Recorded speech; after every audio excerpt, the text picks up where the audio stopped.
Hello，大家好啊！歡迎翻到嚟《吉隆坡之旅》嘅第2集。上一集咧就跟當地朋友去食咗啲佢哋平時會食嘅餐廳啦。咁呢一集咧，我哋就會去翻多少少遊客區嘅。如果大家已經嚟咗幾日 KL 咧，食嗰啲太濃味嘅，想食翻啲清淡少少嘅話呢，咁我可以介紹大家嚟呢一間嘅網紅咖啡啊。咁佢就位於我住嗰間酒店 Sleeping Lion 附近嘅啫。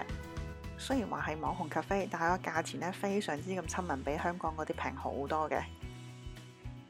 其實我入到嚟呢，一見到呢個麵包櫃呢，就已經好開心啦。咁陣間呢，我哋會再同當地朋友食嘢嘅，所以而家就唔嗌太多嘢住啦，嗌咗2杯咖啡同埋1個 bagel 先。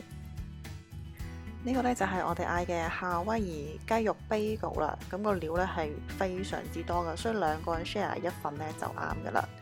咁另外呢，仲配咗啲沙律菜啦，啲沙律菜非常之咁新鮮嘅，佢淨係俾最嫩嗰啲嚟啫。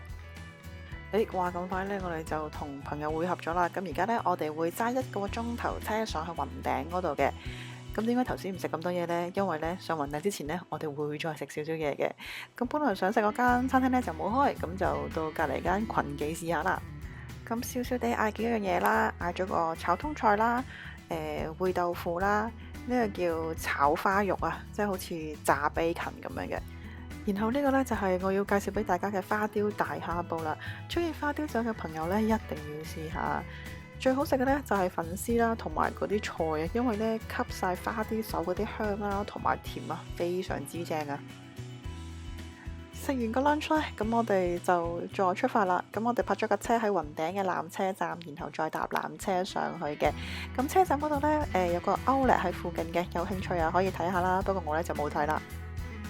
買飛好簡單嘅啫，用自助售賣機就得噶啦。咁你嗰張飛呢，記住要 keep 住啊，因為呢，上山同埋落山呢，都要 scan 嗰個 QR code 啊，唔好唔見啊。如果咪要再俾多次錢噶啦。一開始呢，我哋都仲可以睇到纜車出面嘅風景嘅，但係呢，越上呢就越大霧噶啦。咁當地呢，有個傳說嘅，我哋 on the way 上緊去雲頂嗰時候呢，其實我哋會經過雲頂集團創辦人嗰個墓地嘅。咁當地人呢，就話：哎呀，你唔好望到佢個墓地啊！如果咪陣間上去賭錢呢，你就會輸錢噶啦。除此之外呢，亦都會有人喺途中落車啦，去呢間廟度拜拜嘅，希望就贏大錢咁樣咯。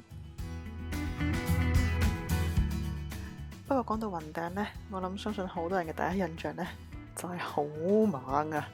點解會有呢個講法呢？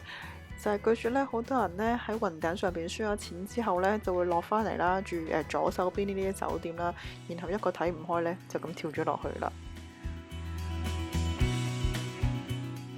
咁雲頂呢唔係淨得賭錢嘅，咁而家都有好多新嘢玩噶啦。喺雲頂纜車站出嚟之後呢，我哋一望落樓下呢，就見到有一個遊樂場啦。咁呢度嘅機動遊戲刺激嘅程度呢，有高有低，任君選擇啊！唔嚟賭錢呢，都可以嚟玩下嘅。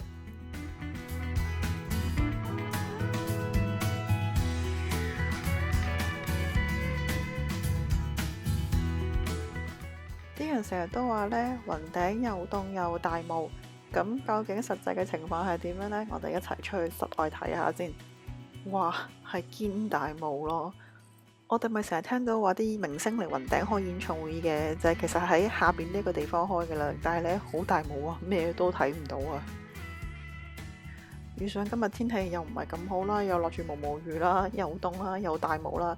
當地嘅氣溫呢，只有得15度啫，所以大家如果要上嚟嘅話呢，記住要帶翻件外套啦，因為真係凍嘅。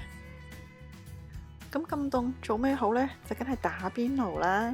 咁但係呢，你唔好諗住呢，好似香港嗰啲餐廳咁樣一樣大魚大肉啊。因為呢間餐廳呢，食嘅嘢係比較清淡啦，同埋以蔬菜為主嘅。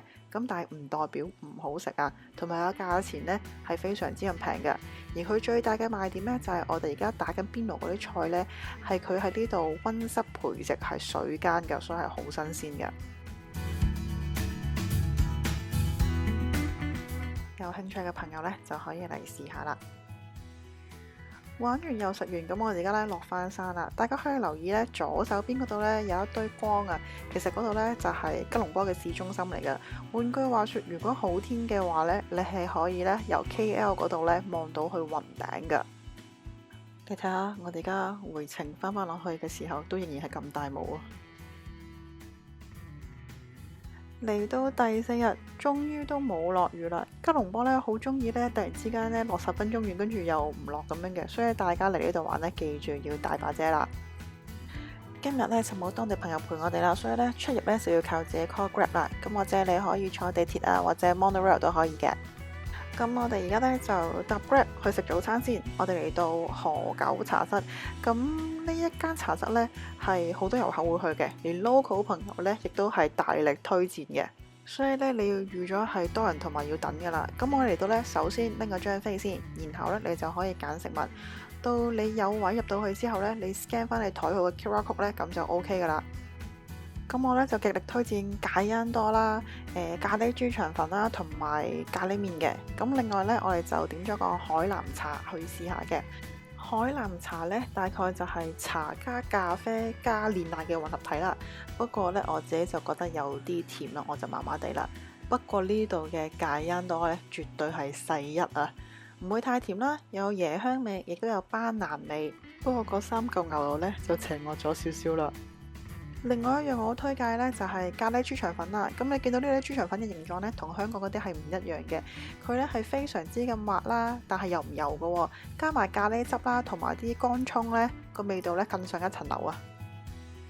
嚟到馬來西亞呢，就當然要試下佢哋嘅咖喱麵啦。咁呢個咖喱麵呢，又香啦，又辣啦，好夠味嘅，好嘢味。咁但係唔食得辣嘅朋友呢，就要有心理準備啦。麵底方面呢，你可以有唔同嘅選擇嘅，咁我哋就揀咗螺條。不過呢，我哋可能放得耐咗少少啊，所以啲湯呢就吸乾晒啊。咁我都係建議大家食翻參參啦，即係米粉加油麵啊。如果大家都中意食呢個咖恩多呢，就可以好似我咁買翻一樽翻香港慢慢嘆。離開咗河九呢，我哋轉個彎呢，就到鬼仔巷啦。咁呢一條呢，係一條被活化咗嘅巷仔嚟嘅，咁裏邊呢，有好多嘅壁畫啦，咁所以呢，好多人嚟打卡嘅。大家影相呢，就要快很準啦。如果有留意上一集嘅朋友呢，都知道我去咗食灘新優廚同款嘅餐廳啦。咁我都要照顧下身邊嘅人嘅，各位男士如果要影嘅話呢，就要幫抹低啦。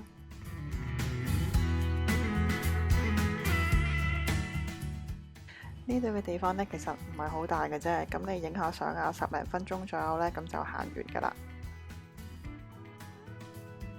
離開咗鬼仔巷之後呢，我哋就嚟到茨廠街啦。不過純粹係到此一遊打個卡嘅啫，相信入邊嗰啲鋪頭呢，大家應該都冇乜興趣噶啦。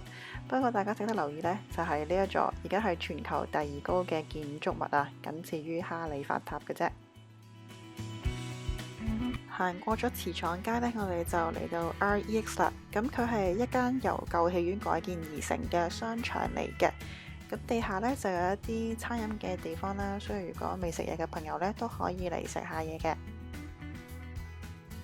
咁樓上呢，就有一啲行復古風嘅鋪頭啦，有賣 CD 啊、黑膠啊，亦都有啲衫賣咁樣嘅。不過呢，呢度最具人氣嘅呢，一定係頂樓嘅書店啦。坦白講啊，我諗個個都應該係嚟影相打卡，而唔係嚟睇書㗎。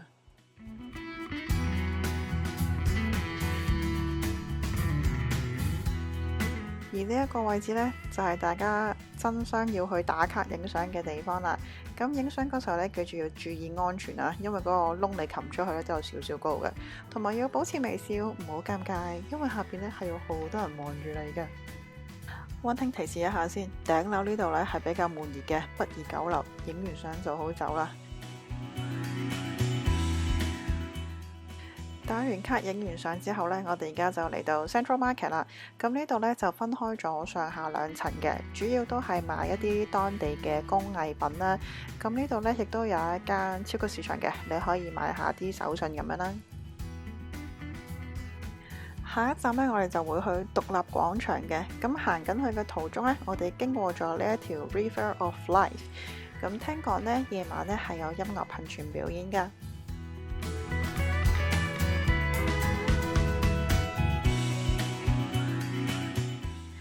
嚟咗吉隆坡幾日呢，成日都喺街度呢會見到流浪貓嘅，流浪狗呢就真係好少見啦。因為原來伊斯蘭人呢，因為宗教嘅問題啦，佢哋認為呢狗呢係好污穢嘅，所以大部分養狗呢都係華人啦，而佢哋呢就淨係養貓嘅啫。終於都嚟到獨立廣場啦，但係點樣係咁嘅？周圍都維修保養咁嘅，同我上網睇呢好大分別喎有。咁唯一嘅解釋呢，可能就係因為26年呢係馬來西亞嘅旅遊年啦，所以當地政府急於維修啩，我都唔知啊。咁唯有嚟睇下呢個全世界最高嘅旗杆啦。吉隆坡之旅嚟到呢度呢，就要告一段落啦。下一集呢，我哋將會去到檳城嘅，有興趣嘅朋友呢，記住要留意啦。離開之前呢，記住要 CLSS comment like share and subscribe 啦。我哋下次再見啦，拜拜。